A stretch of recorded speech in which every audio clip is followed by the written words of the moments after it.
The reason I'm meditating is so that the next time I'm sitting in front of a Hanuman statue, experiencing some transcendent bliss, I'm not drowning it out with a machine gun rattle of 70 questions regarding what that is.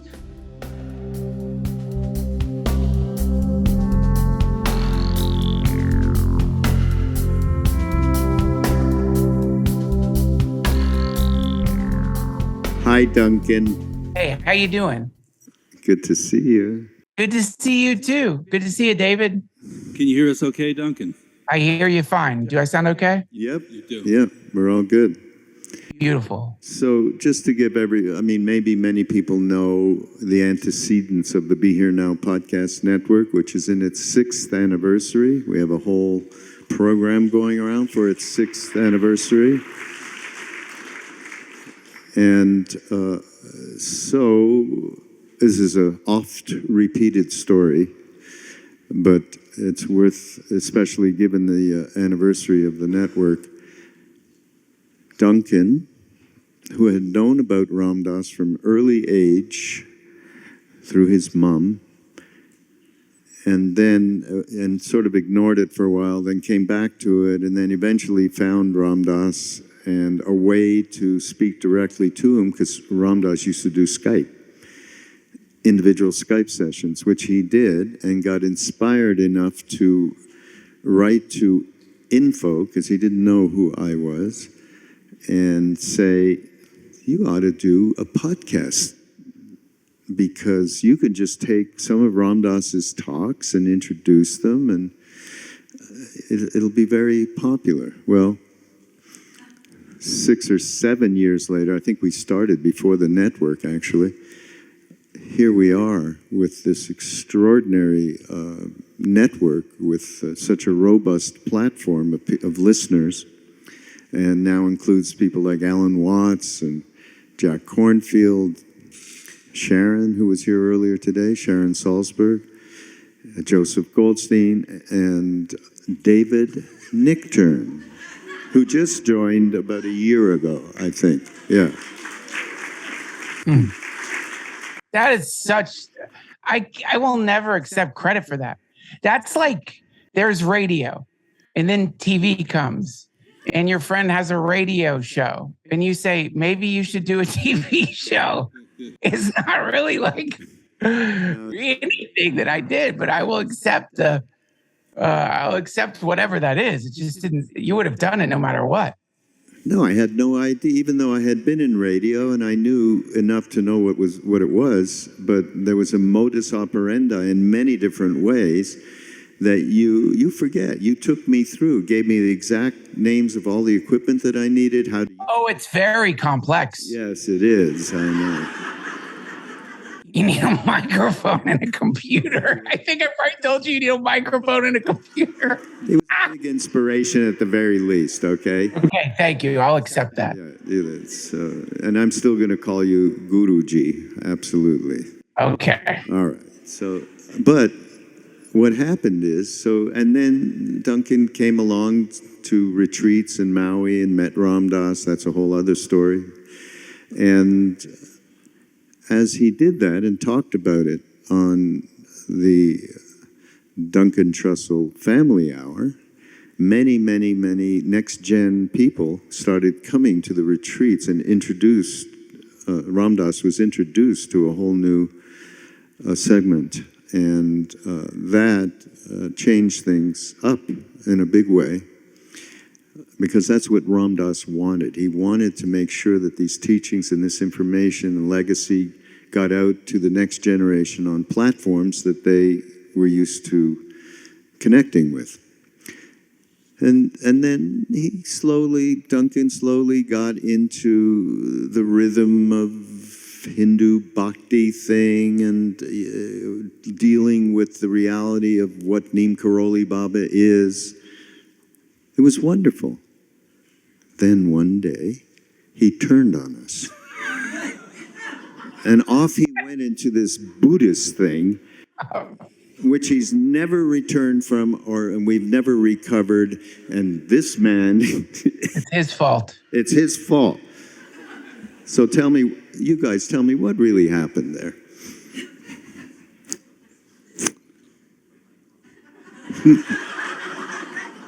David made more sense.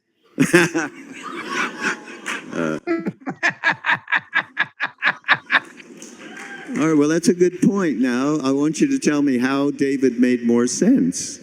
Because this is... Look, I'm so sorry. That was a cheap joke. No, it's not a joke, though, because this retreat is called, one of the subtitles is Love and Reason. So sense is part of reason. Right. You unfortunately just dismissed the love and went right to the reason. See, you Bhakti people. It's always like that, isn't it? You dismiss the love. Well, look, I don't know. Maybe I did. The way, what I love about those retreats is that it's set up for all kinds of minds, not just, there's so many different, obviously everyone has a different way of looking at the world. And some people are going to be drawn to burning incense in front of deities and the Bhakti thing. I've chanted Hare Krishna myself. I still do. But, the way my mind is, I had some, I think, precursor stuff before I got to the other stuff that I still am working on, and I think that's where the Buddhist stuff is quite pragmatic, I guess is the best way to put it, is because there isn't really the way my mind works. And I think the reason David and I, one of the reasons we started our friendship, there's a lot of reasons, was because at one of these retreats, I think I was asking you, if everything changes, what about Hanuman? Does Hanuman die? Hanuman, is that what you said? Yeah. Excuse me? Don't you remember? No. Nichtern said Hanuman's impermanent, and when you were on the stage in Maui. Yeah, I know. I don't know what he said. Yeah. And then we were trying to vet whether the deities are in the impermanent realms. Oh, I see. Remember? Yeah. Coming back? Yeah. So, but everybody's got to figure that out for themselves, don't you think? Yeah.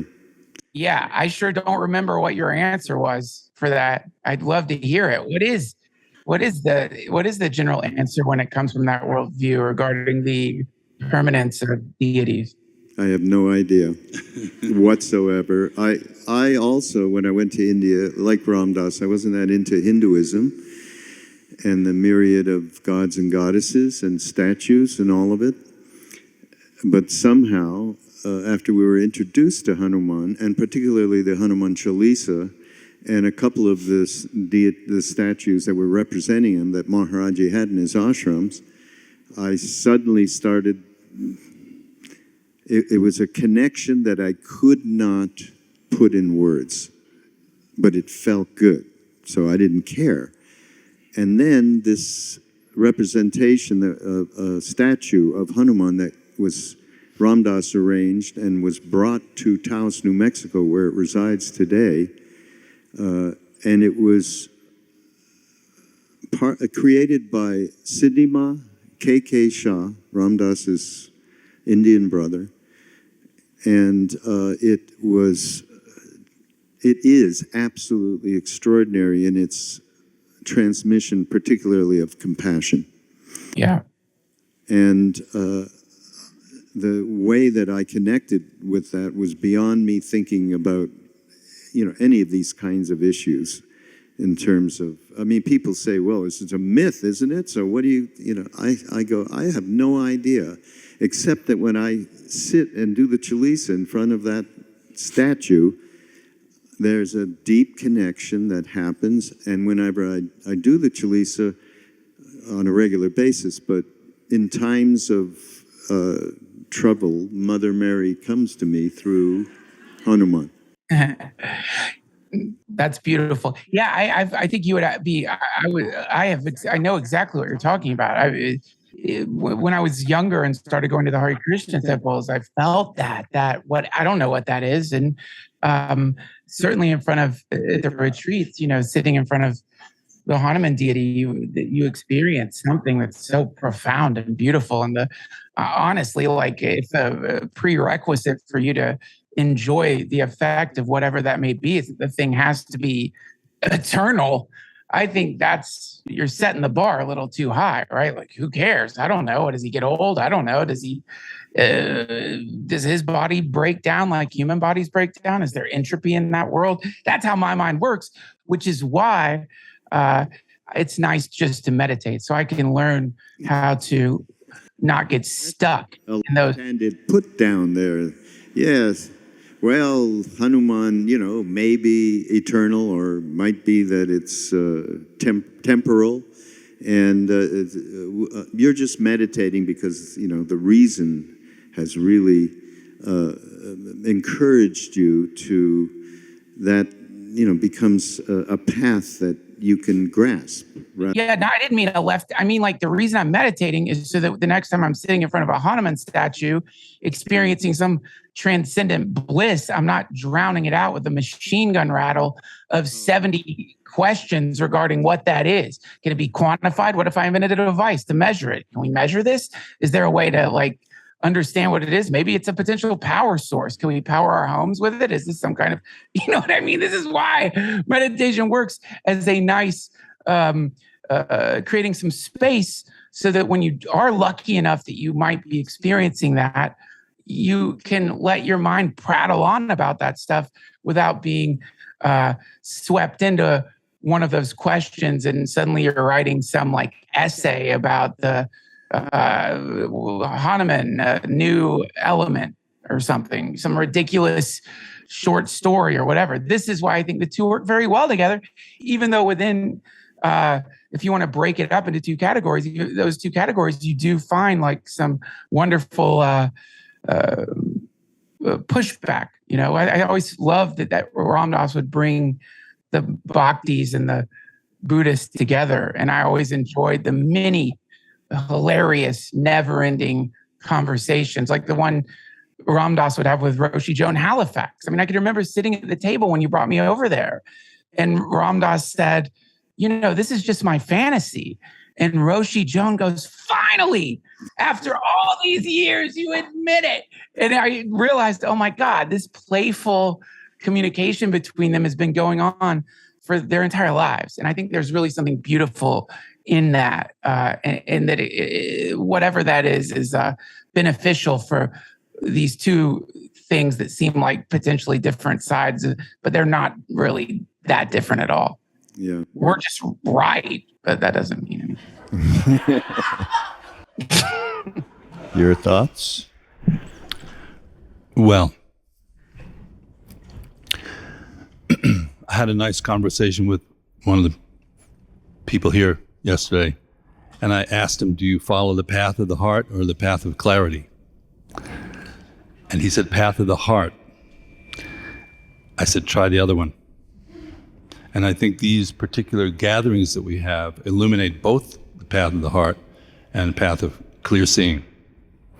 So if you lean towards one side, I'm from the middle way tradition within the Buddhist world, and the two extremes that we avoid are theism and nihilism, right? Those are the two extreme views. So if you've fixated strongly on the external existence of a deity or money or your own existence as a kind of fixed, solid entity, you need more clarity, because you can easily dismantle that with just a few clear perceptions about the nature of your own existence, for example, which you can see is clearly impermanent.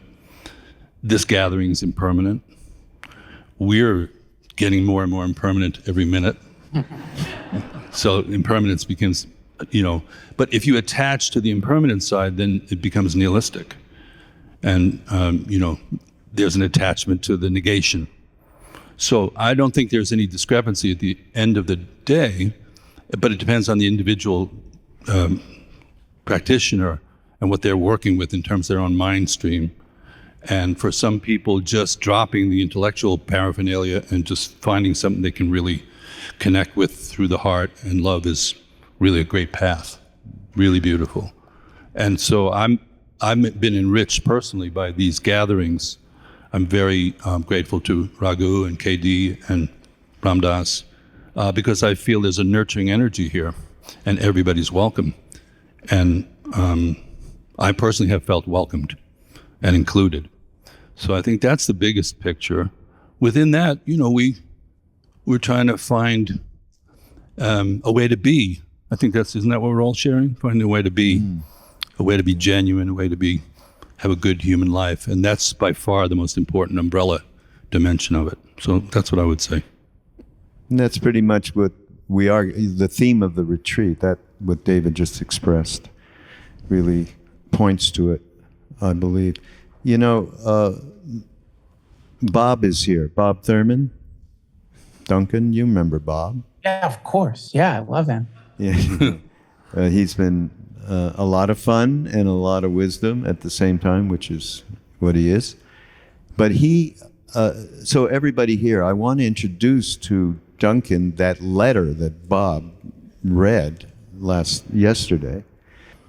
Well, getting at some basic, though, about why this theme has been the focus point of this retreat, and why it's been that way, actually, even though we've had many different themes over the years at retreats. As Duncan, as you said earlier, the reality is that thing, like Ram Dass used to, as soon as he'd speak about soul, he'd look at the Buddhist on his right. Yeah. I'm so sorry that we're talking about soul. I know you don't. And that would enliven the conversation around, the intersection, really, of the tradition of Bhakti and Buddhism. And so one of the things that we established early on here at this retreat was it's easy to go into Bhakti and do a lot of end-arounds, right? In terms of heart and in terms of what our day-to-day experience is in moving through and transforming rather, emotional difficulties, habitual patterns, neurotic tendencies. That has to be attended to. So we agreed on that. And then Buddhist Ram Dass used to say all the time, the crystal clarity of Buddhism entraps people in their minds, and they are bypassing their heart. So there's a bypass going on potentially in each of these practices, and how do we bring them together is the core of what we've been talking about this weekend. There's a funny twist here, for me personally, which is, only in Tantric Buddhism do we talk about guru. There is no guru in the Hinayana and Mahayana traditions. So there's a Kalyana Mitra, like spiritual friend, and a preceptor. So all of a sudden, the embodiment of a human being, actually, somebody in a body, becomes key to your progression on your path. And in that way, it's very similar. I have more kinship with your tribe on that point than I do with the Theravadan and Mahayana schools. Yeah. That's something that's more in common. And but what you can you use clarity to clear something away, debris, and this thing about soul is a pretty easy one from a Buddhist perspective. And I haven't heard anybody really address it like doctrinally. I mean, Professor Thurman could do it. But Buddha's main teaching was anatman, no atman. Mm-hmm. It wasn't ego, wasn't such a word then really, or soul. Yeah. So what is atman? That would be, and is there such a thing or not, would be the key point in that conversation. And what my understanding of it is, you would have a deeper one, is a permanent, independent, self-existing sense of a solid identity. Is that so? To me, it's like the end around still. Yeah, it seems so. Yeah, that we're going to take that I that we identify with. Right. That is, as Krishnadas talks about, the movie of me, which Duncan and I have been working on for years, talking about. That is not Atman. That is not Atman. But so, what is Atman? Is it? Actually, I have no idea. Of course, I have no idea. But well, no, it's a specific word that's describing a specific phenomenon. We are all doing this work to discover that the nature of that true self, whatever you want to call. I'm more prone to do that than soul because of my, in my entire life, my interest has been more in that direction. But after meeting Maharaji, I know absolutely everything is possible. There is nothing that's not possible, and it's just whatever gets sent my way to give me a more profound understanding of what that true nature is. I don't care so much about the names. Okay, yeah, I understand. Duncan. Yes. So, self. What about it? What about it? What do you mean? Like identity? Yeah. Is there a fixed identity? A pure identity, a true nature of Duncan that exists somehow permanently, eternally? There was, but I sold it. You sold it? That's when I became a Buddhist. Yeah. I don't look. I knew don't. it. Don't say that we're in the Bible Belt. I think that there's so many definitions floating around here that it would be easy to get lost in all those definitions. And I love what you've taught me about absolute and relative reality. Yeah. Or I think, and I always mispronounce it, but I remember when I was studying Bhakti Yoga, there was some term that meant simultaneous oneness and difference, which kind of reminds me of the same thing. And like when you're talking about the wonders of the infinite wonders that you have both, witnessed in your own way, I think one of those is that the universe is expressing itself as temporary, fleeting, transient individuals, and obviously as some whole, which it's happening at the same time, and when you're talking about this conceptualization of theism or absolute reality and nihilism, you're talking about how within that kind of system you can get stuck in one or the other. You can get so hyper condensed into your identity. You're trying to be your Twitter bio or something. I forgive, but I never forget. That's who I am, right? That's me, or whatever it is. And you get condensed into that, and it hurts. It hurts. It's like when you haven't been stretching, you just get all stiff. But it's also you could run away from that into this like, well, I'm nothing at all. And then, isn't that something that Ram Dass said? Like, look, you need to know your social security number. You got to pay your credit card bill. When someone's calling and saying you owe us money, you can't be like, oh, well, I'm everything, so get it from one of my friends because they're me too. It's so, so I think that all of these, if you want to talk about a trap on both sides, the trap will be getting lost in the terminology to the point where you're living in some kind of congealed, I don't know, on Thanksgiving, I haven't done it in a long, the dressing for the turkey, it stays out too long. It gets this thick, nasty, congealed crust on the top. That's what happens if you get lost in the terminology. And I remember what Chogyam Trungpa said, if you experience or encounter the real thing, it's fresh baked bread.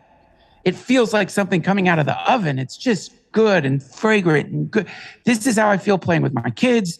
This is how I feel when I'm actually inspired to create something, whatever that may be. I don't know. Is that Hanuman? Is that fundamental goodness? I don't know. But I think that hopefully these practices, when you find yourself at the precipice of the next decision, and it's the decision you always make that drives you into either a more condensed version of you or drives you out of the reality of your, as Ram Dass said, you're taking the curriculum, it drives you out of the reality of your own life. Whenever you're on the precipice of that, if you can remember, even if you barely understand what it means, love, intention. This time I'm not going to hurt. This time as much as I can, I'm not going to keep doing that thing that burrows me deeper and deeper into that stinky, crusty stuff on the top of the Thanksgiving dressing. Nobody wants that. It's disgusting. Dogs won't even eat it. So to me, that's where I, anytime I've been around you, or Ram Dass or Raghu or my kids or people who are like in the moment and that thing happens, it's like, this is it. Does this last forever? I want it to. But then that's when you start trying to grab it and pocket it. And that's when you want to wear the bead that represents the time you were in the presence of the thing. And, or, sometimes it's not so unbearable. You don't think you deserve it. And so then you imagine it never happened or something. But does that make sense? It's like, I'm interested in the pragmatic application of these things. What does it look like on the ground? What does it look like? And for me, what it looks like is right before I do the thing that has inevitably alienated people around me, has inevitably made me win, maybe, but certainly long term has just made my life dim.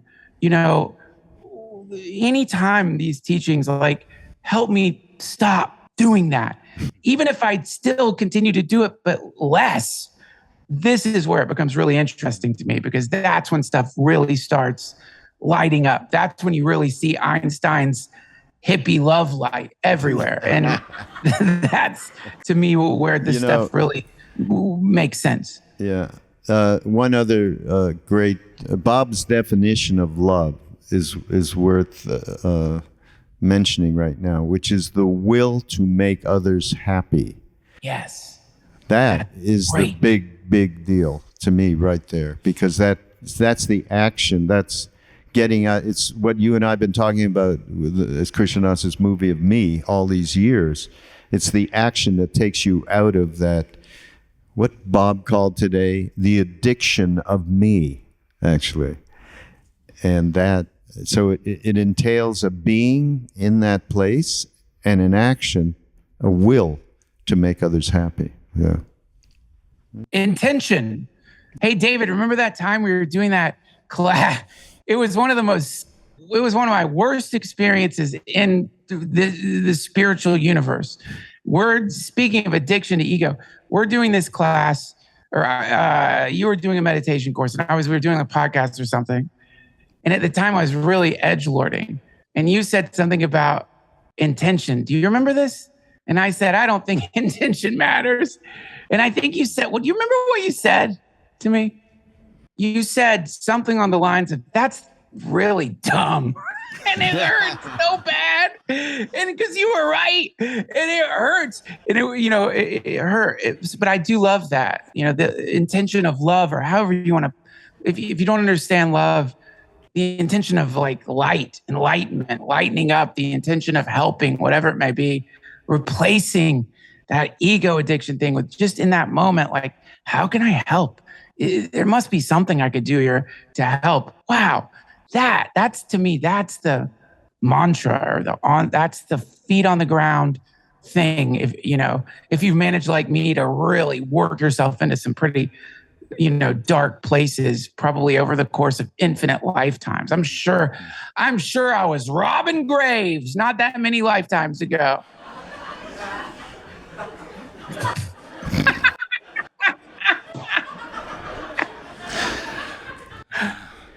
I just remember something.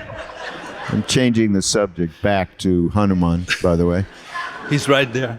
Hanuman is right here. He is right there. Yeah.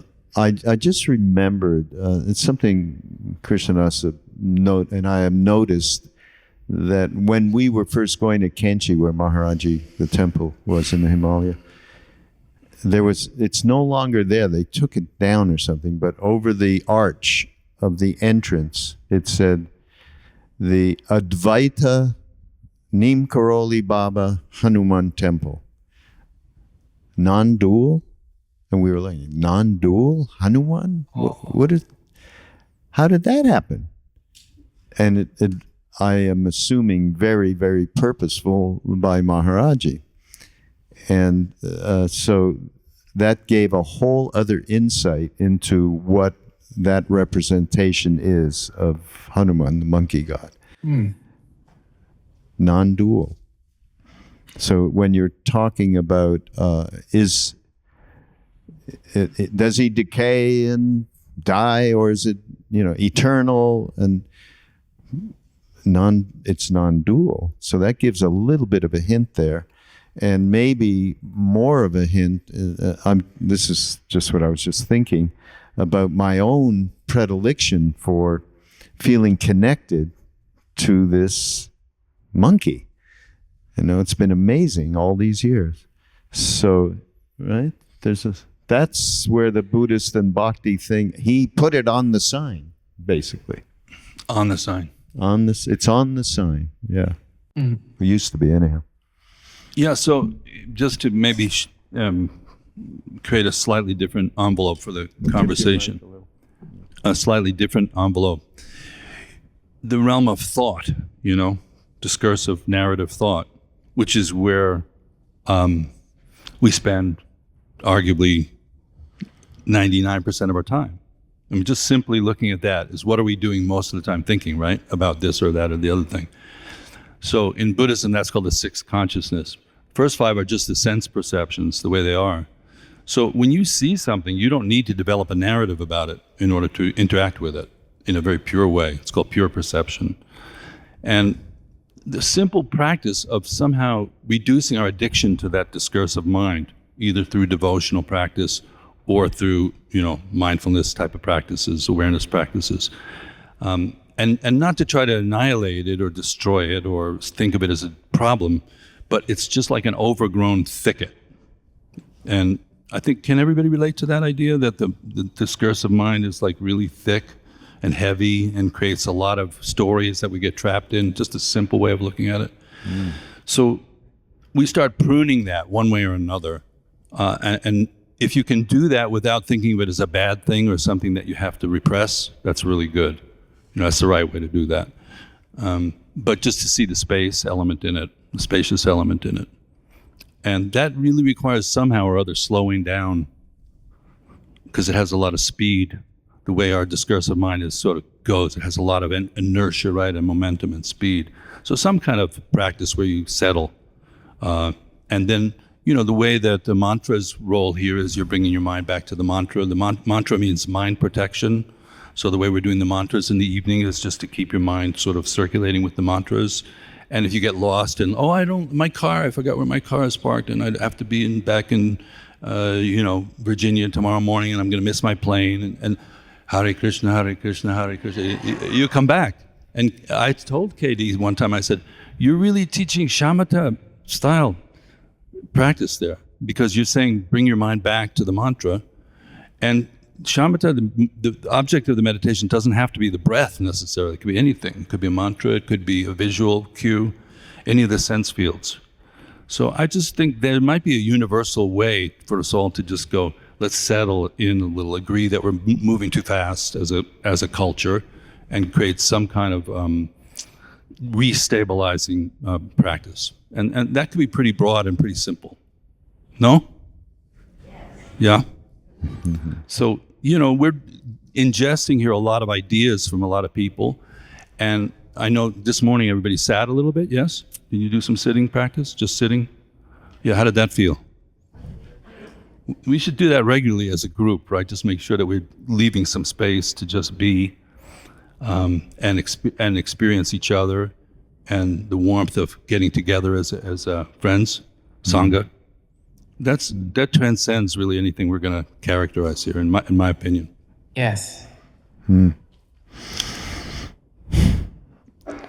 There was one other thing that I wanted to bring up, because part of what we're doing, as you were talking about uncovering, and Spring Washam talked about it, Sharon Salzberg, Bob, everybody. That's the process. And one of the, of course, most important of the Buddhist principles and most valuable is around constant change, anitya, impermanence. And it's, we haven't really talked about that so far, right? And I was just thinking about it because myself, I became, this morning in the first session, when Spring led that meditation, I was tired and I started to nod, just feeling, when you have tiredness in your body, it was uncomfortable. So I started thinking about, wow, this is really uncomfortable. And I thought, I'm sitting there in a mindfulness meditation. I can't just ignore it. So I thought, okay, I'll just be with it. And notice that the beauty of impermanence, it's not that just the joyous, pleasurable stuff won't last. The shitty stuff doesn't last either, right? And sure enough, it started to change. I could feel it change, as I let go of the tiredness. But I think there's such a practical application for us, even in something as small as that was for me. I think it serves to help just get a little bit more friendly, shall we say, with discomfort and suffering. How about a little comment on that, Mr. Nichtern? How about Duncan? Duncan, yeah. Oh, great. Well, your book, David, Awakening from the Daydream.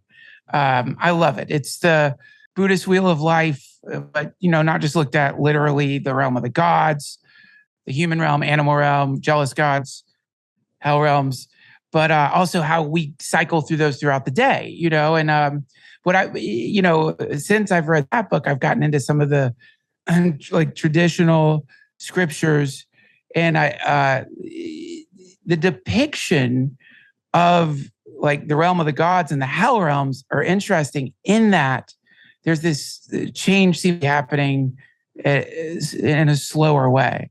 And people might think this is a good thing, but this results in a kind of quality being trapped. If you're stuck, if you have this infinite lifespan and you're able to experience whatever sense gratification you're looking for at any given moment, as delightful as that might seem, if you read it for the first time, it actually, I think there's a reason the realm of the gods in the mandala is parallel to the hell realms, because both of them, what they have in common is this stuckness.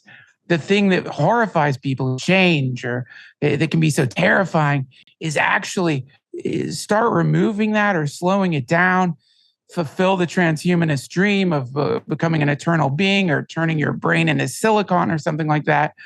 And pretty soon you're going to realize you've essentially frozen yourself in ice, which is one of the hell realms. So yeah, change is something that should be celebrated.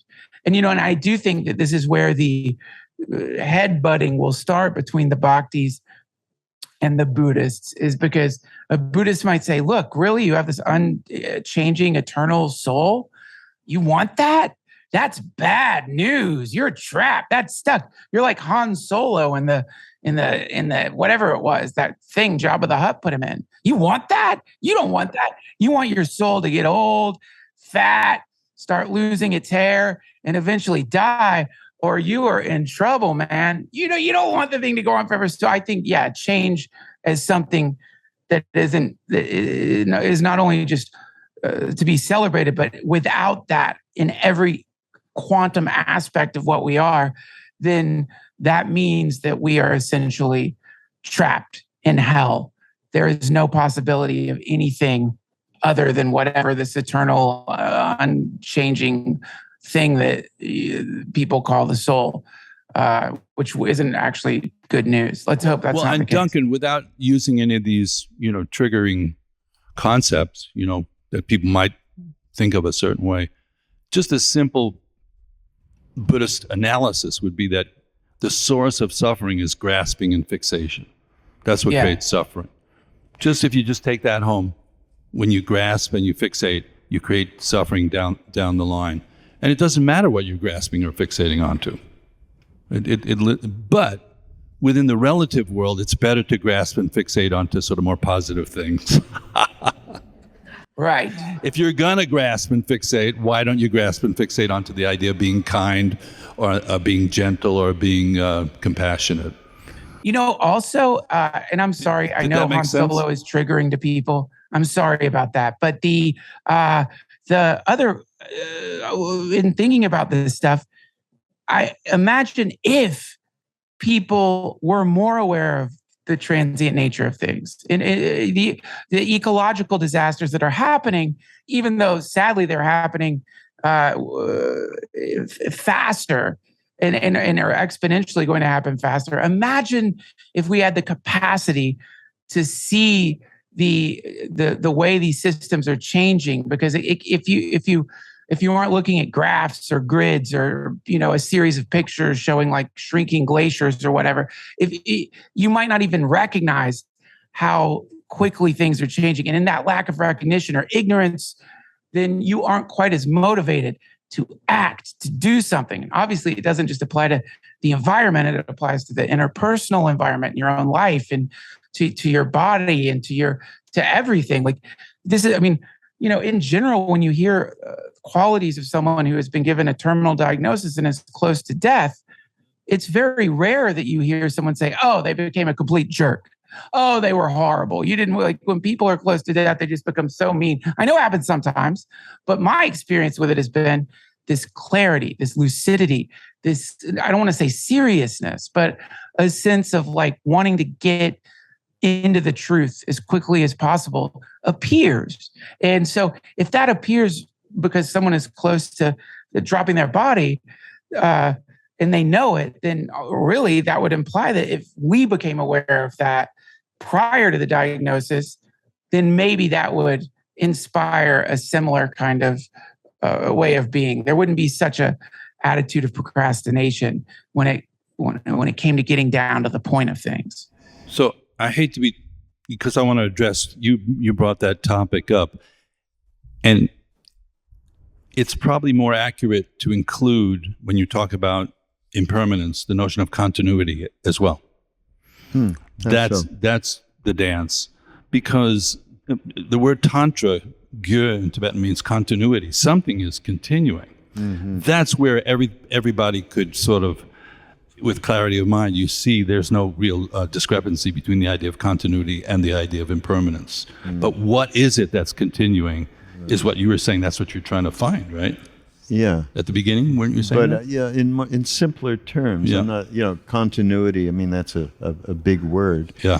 Just in terms, true nature is much more relatable to me. Who am I behind the I that is in the day-to-day process of believing in thoughts and stories and falling back on habitual tendencies? You're my bubbler, Raghu. I know that, Dave. Yeah. So we're both saying the same thing. Yeah. But impermanence would be the nihilistic one. Continuity could be the theistic one. But if you can put them together into a sense of being, our being is pervaded by impermanence, like the way Duncan's talking about it, and it's also pervaded by a sense of continuity, sometimes a false sense of continuity based on a small sense of self. Yeah. Does that make sense? That's the key right there. Yeah, absolutely. Duncan, it may be painful, but we both really love you. I love you guys. Are you kidding? That's not painful. It used to be a long time ago. I'll take it, man. I love you guys I love you so much. Are you kidding? Speaking about love, actually, I've always wanted to ask you something about love. Okay. Yeah. So there's a story from Ram Dass at one point at Naropa in '74 when he made those first talks and retreat about the Bhagavad Gita at Naropa when it opened. He said at one point we were driving somewhere and I had to go somewhere and I was in a car full of his Trungpa students, and they had been making fun of me whenever I talked about Maharaji Nimkaroli Baba in the way that I talked about him in the bhakti devotional sense. So I shut up and I'm in the car, he says, and suddenly his students are speaking of him in exactly the same term and endearment that I would have, with Maharaji. And I went, aha. Yeah. I see what's going on. But I've never asked you. And so David is a student of Trungpa Rinpoche's and spent a bunch of time with him. And what is your love relationship there? Well, we call it unrequited. Unrequited. Does that ring a bell? No. You can never get back that which you need to project onto that person. It'll never come back that way. Mm-hmm. So how is that? It's like loving a mirror. Yeah, right. You want to make out with the mirror. You want to take the mirror home. You want to domesticate the mirror. And the mirror just stays very lucid, you know? In my experience, that's one aspect of it. There was another aspect which went beyond the reflection completely into another zone which I couldn't identify at all.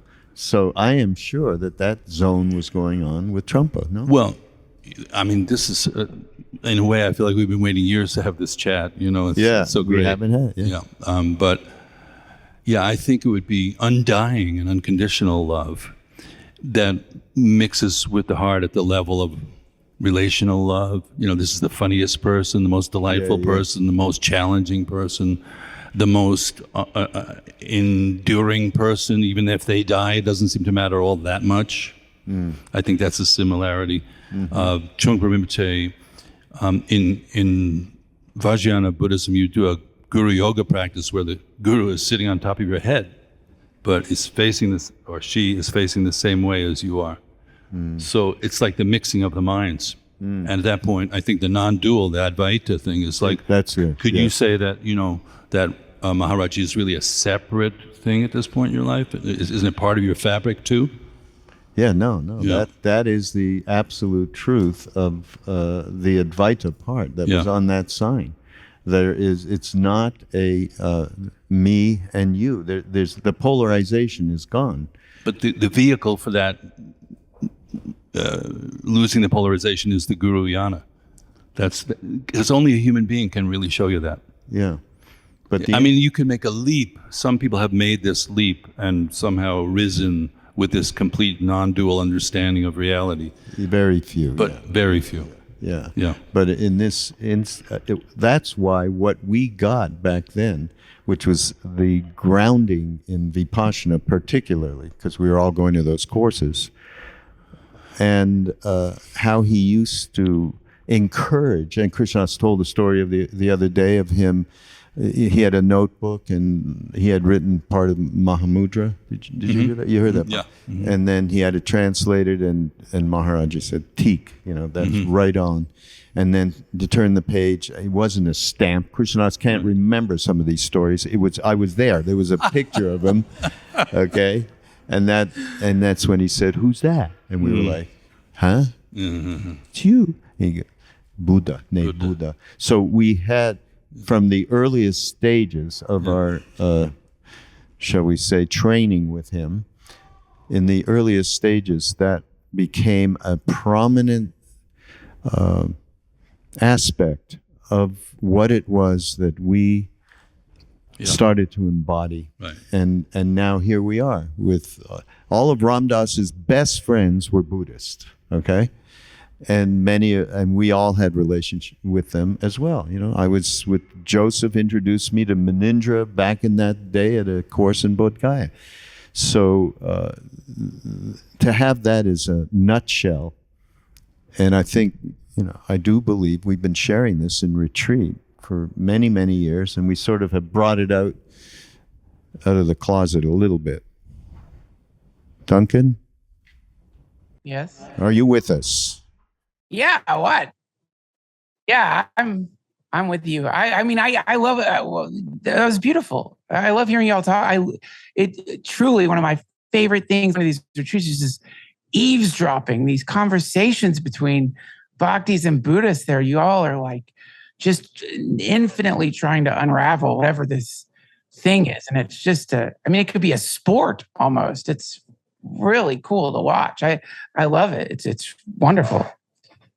Oh, I want to, because we're close to the end of the session, please because I think this, when we're talking about unraveling and the ways in which we can unravel the stuff that prevents us from even approaching unity in the heart, it's practice. And we've been talking about it for the entire time we've been here and the importance of it.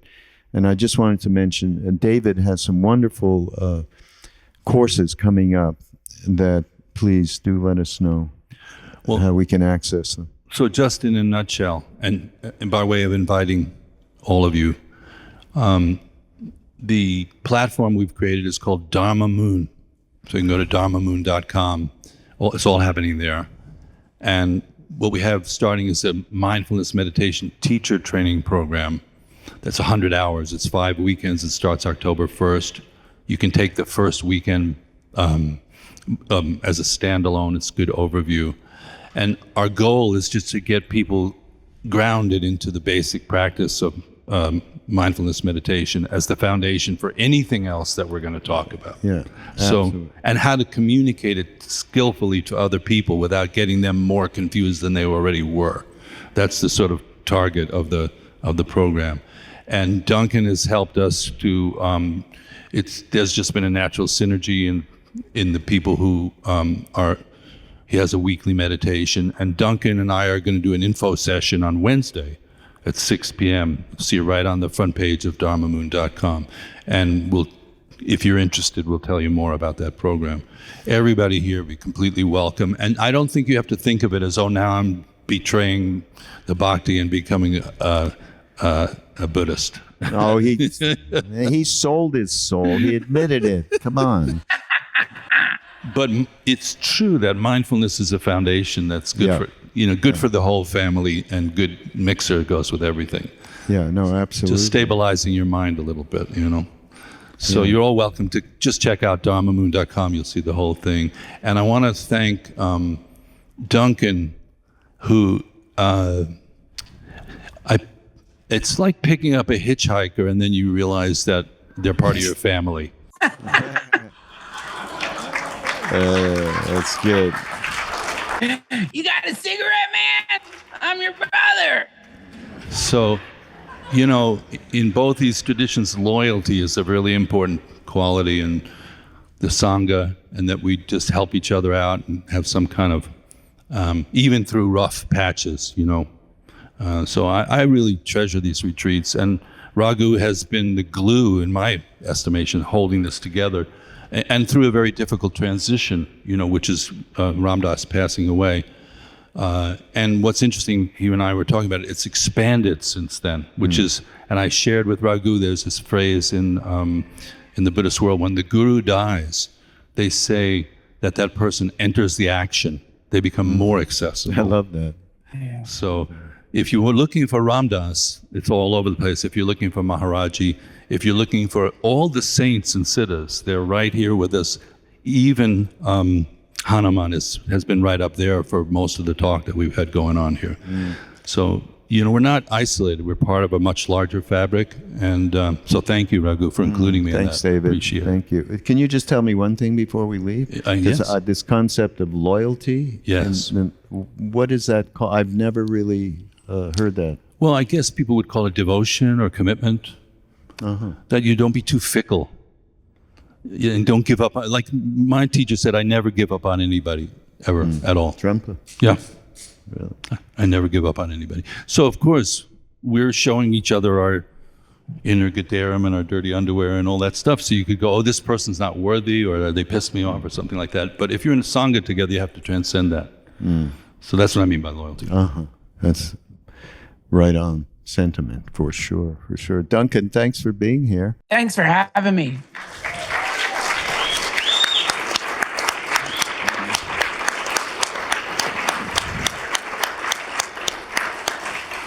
You guys can find Duncan, as I said, Duncan Trussell Family Hour podcast. We just did one that just came out on my Mindrolling podcast with Duncan, talking about these last 6 or 7 years of our work together. And, really happy to have your podcast too. What's it called? Creativity, Spirituality, and Making a Buck. Okay.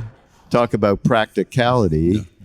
Yeah, David's book is of the same title is phenomenal too. So thanks everybody. We'll see you next time. Bye, Duncan.